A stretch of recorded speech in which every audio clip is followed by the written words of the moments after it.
o Teorema de Pitágoras. Então aqui a gente tem um triângulo retângulo e os quadrados sobre os lados desse triângulo retângulo. Você tem os quadrados que estão sobre os catetos desse triângulo e outro quadrado que estão sobre a hipotenusa. Então a ilustração desse teorema é feita através de quebra-cabeças. Quebra-cabeças que são montados, então você monta o quebra-cabeça num quadrado. Então você tem dois problemas. Primeiro, monte esse quebra-cabeça no quadrado maior. Montando esse quebra-cabeça no quadrado maior,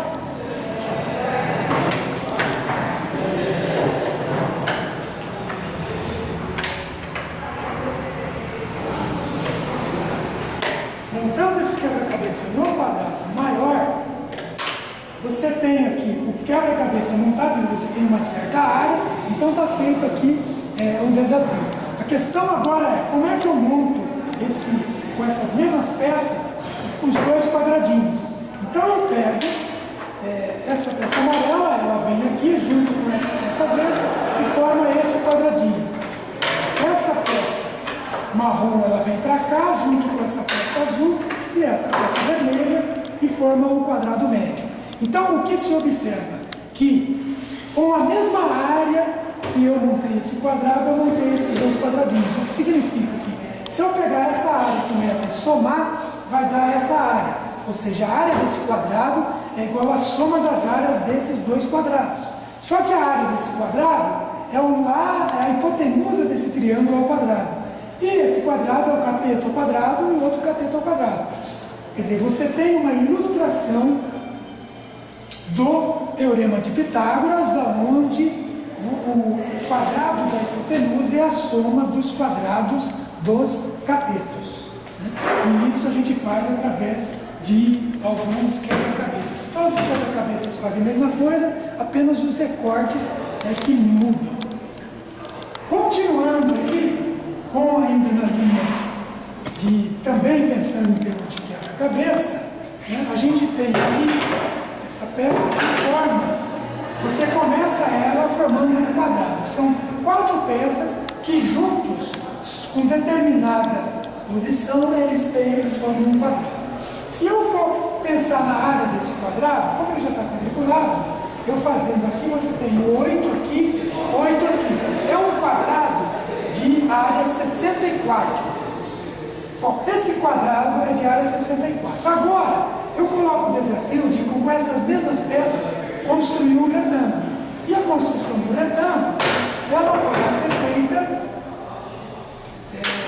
mediante o reposicionamento das peças. Então, agora eu obtive, com as mesmas peças, eu obtive um retângulo.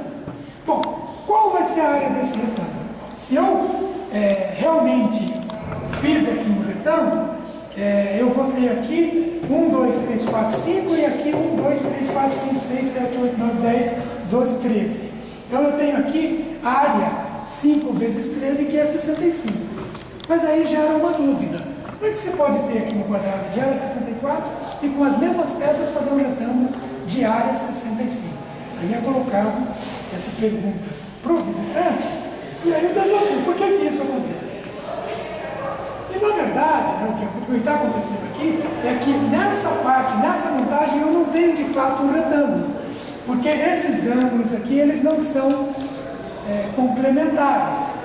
Né? Aqui você não tem, na verdade, um ângulo complementar que a soma dos dois ângulos dê 90 graus, e portanto, você tem um buraco aqui. Esse buraco aqui é o quadrado excedente que não foi considerado. Então, aqui é para a gente lembrar que quando você vai fazer alguma coisa matemática, você tem que tomar muito cuidado de observar se aquilo que está se conjecturando realmente é verdadeiro. Isso aqui não é um retângulo. Primeiro, essas peças juntas não formam um retângulo por causa dessa falha, e portanto eu não posso considerar que a área do retângulo é 65. Né? Então, quer dizer, a área desse retângulo, se fosse um retângulo completo, seria 65. Mas esse aqui não deu um retângulo porque ficou esse buraco. Né? Então é para tomar um certo cuidado, porque quando está se trabalhando em matemática, tudo deve ser demonstrado e provado. Na mesma linha de pensamento dessa peça, a gente tem essa peça aqui, que começa com um triângulo montado com essas 4 peças, e você pode pegar e tentar formar um triângulo de uma outra maneira. Você pega essa peça, desloca ela, coloca o triângulo aqui e você formou. Dentro do mesmo espaço que tinha antes, você formou um triângulo, só que agora o quadradinho ficou sobrando. E naquele triângulo anterior não havia sobrado nenhum quadradinho. O que aconteceu? Onde foi parar esse quadradinho? Na verdade, é a mesma coisa. Tomar o cuidado quando você está trabalhando com os objetos matemáticos.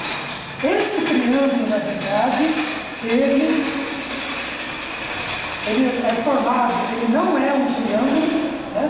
Porque ele tem aqui uma questão desses 2 ângulos, dessas 2 peças, portanto aqui não vai dar necessariamente esse triângulo, ele é mais aberto, e o outro triângulo, ele é mais, e outra peça formada por um triângulo mais aberto. Então dá até para observar uma falha que existe aqui nesse, que na verdade porque não é um triângulo, porque o triângulo é esse contorno.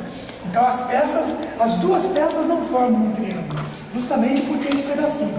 Então aquele pedacinho, na verdade, ele está todo acumulado nesse pedaço aqui, que é a diferença que ocorre pelo fato desses 2 ângulos não serem os mesmos ângulos. Que para poder ser um triângulo, ele daria essa diferença aqui. Dá essa diferença. E como eles não são o mesmo, não é o mesmo ângulo, esse ângulo não é o mesmo que esse ângulo, então quando eu coloco essas 2 peças paralelas com esses lados, aqui você não vai ter, na verdade, um lado de um triângulo. Você vai ter um segmento daqui até aqui, um segmento daqui até aqui, e aqui vai fechando e formando esse vazio, que é o que completa aquele quadradinho anterior. Tem outro, que é esse quadradinho. Então, aqui, na verdade, enquanto naquele caso você tem uma fissura por dentro, aqui você tem, esse aqui passa a ser um segmento para cá, aberto, e aberto para cá. Então essa peça fica maior, ela abre e sobra esse quadradinho.